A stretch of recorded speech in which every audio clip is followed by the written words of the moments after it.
5 colors make you go blind. 5 tones make you go deaf. 5 tastes make your palate dull. The sage cares for her inner senses instead of her outer senses, preferring that which is within.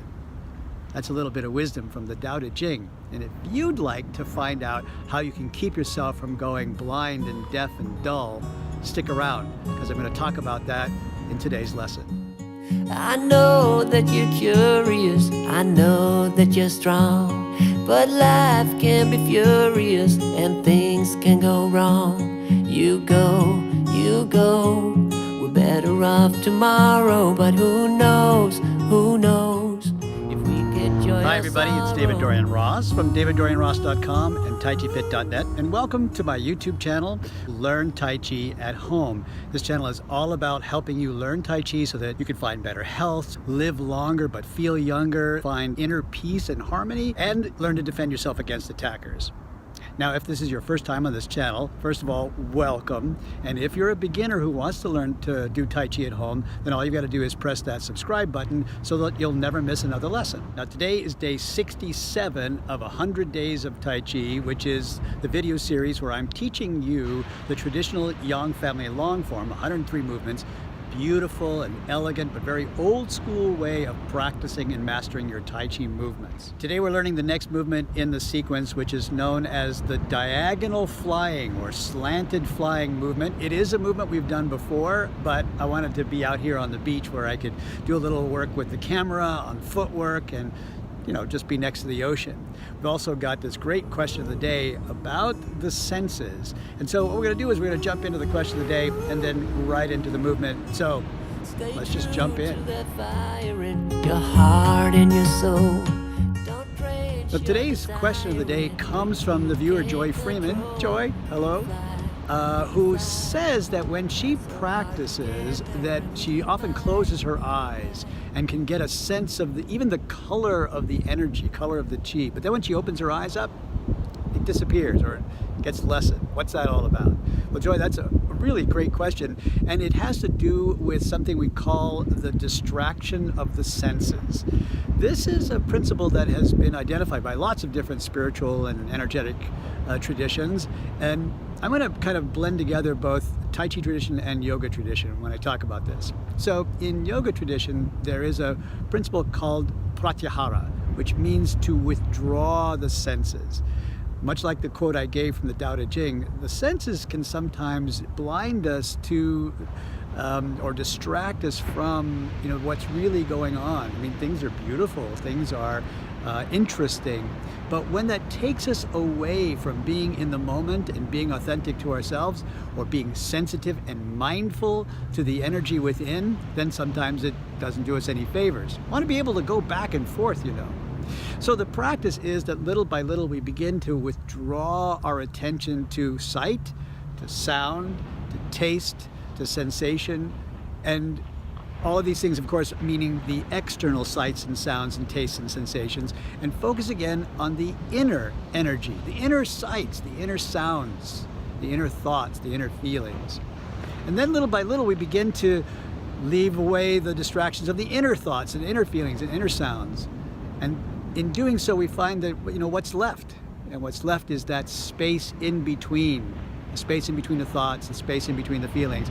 And that's where true meditation lies. And in that space in the middle is something really profound. So when you're practicing your Tai Chi, you can in fact close your eyes. There's nothing wrong with that.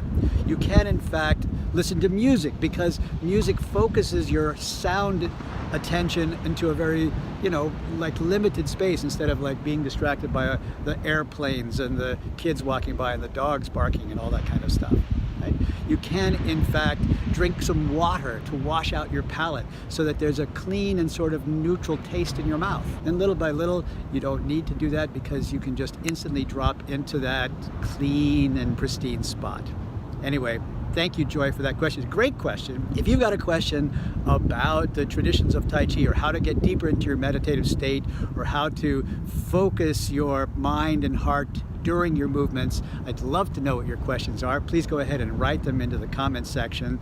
I'll try to answer them in the comments, or, bring them to the beach where we can talk about it. Anyway, Your question for the day is, what is your most distracting sense? Now, for a lot of people, it's sight, but for other people, it's sound. For other people, it's smell. What's the sense that sort of when it hits you, takes you away somewhere? Love to know. Write it down in the comment section. And guys, you're doing great talking to each other, so let's get some conversation going. Now, let's go ahead and jump into the lesson and talk about slanted flying.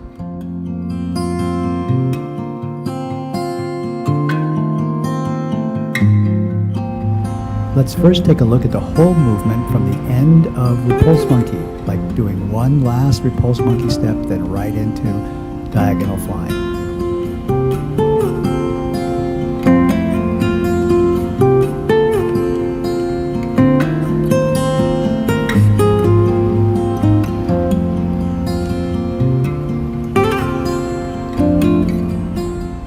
Next, let's take a look at the footwork. I step back to my supporting leg, step into the diagonal, and then shift my weight into a bow step.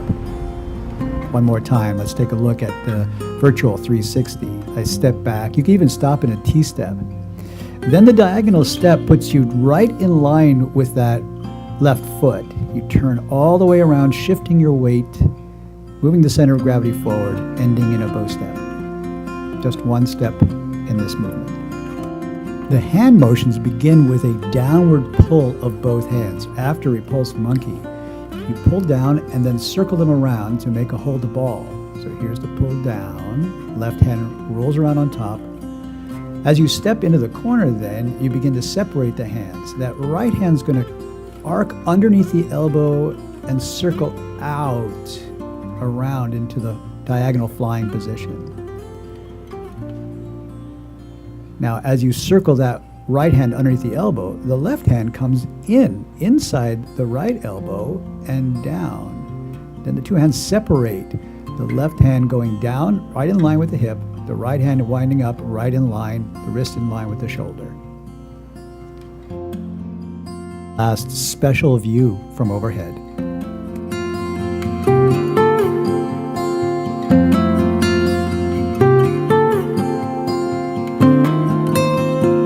Now follow me in a mirror view.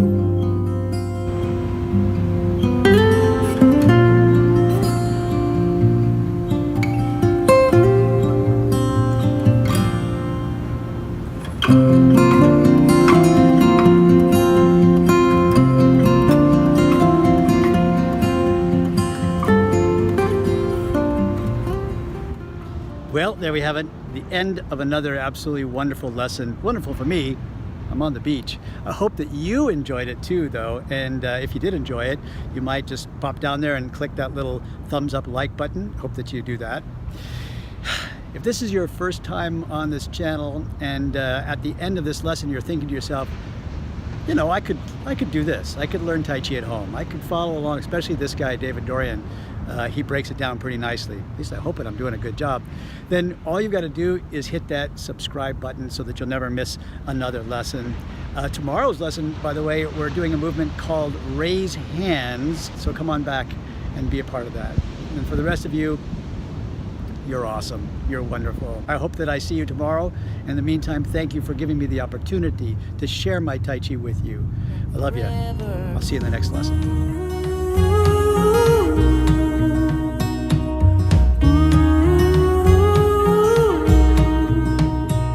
There's things in life